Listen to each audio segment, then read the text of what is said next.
ಇಂದೇ ಡೌನ್ಲೋಡ್ ಮಾಡಿ ಮತ್ತು ನಿಮ್ಮ ನೆಚ್ಚಿನ ಶೋಗಳನ್ನ ಆನಂದಿಸಿ. ಯಾಕೆಲ್ರು ಹೀಗೆ ನನ್ನನ್ನು ನೋಡ್ತಾ ಇದ್ದೀರಾ? ಲೇಟ್ ಆಯ್ತು ಅಂತನಾ? ಸಾರಿ, ಕ್ಷಮಿಸ್ಬಿಡಿ. ಈಗ ಪೂಜೆ ಶುರು ಮಾಡೋಣವಾ? ರಾಧಮ್ಮ, ನೀವಿಲ್ಲಿ? ನಾನಿಲ್ಲಿ ಬಂದಾಯ್ತು. ಆದ್ರೆ ಮಾಧವ ಅವರೆಲ್ಲಿ?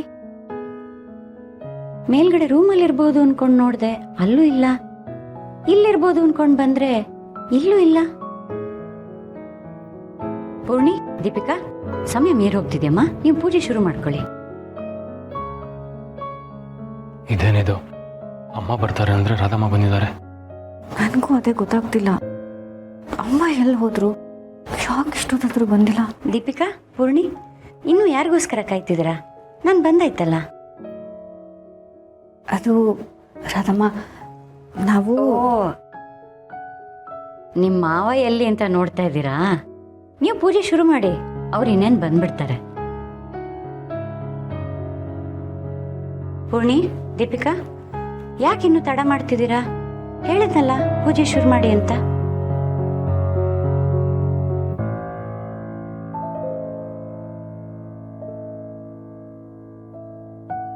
ಇವರು ಹೀಗೆ ರೆಡಿಯಾಗಿ ಬಂದಿರೋದನ್ನ ಅಣ್ಣ ನೋಡಿದ್ರೆ ಖಂಡಿತ ಕೋಪ ಮಾಡ್ಕೋತಾನೆ.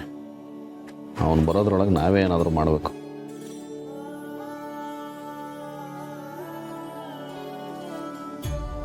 ಅಭಿ, ಅಭಿ, ಏನ್ ನೋಡ್ತಾ ನಿಂತಿದ್ದೀರಾ? ಬನ್ನಿ ಕೂತ್ಕೊಳ್ಳಿ.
ರಾಧಾ ಅವರು ಡ್ಯಾಡ್ ಪಾದ ಪೂಜೆ ಮಾಡೋದಕ್ಕೆ ರೆಡಿಯಾಗಿ ಬಂದಿದ್ದಾರೆ.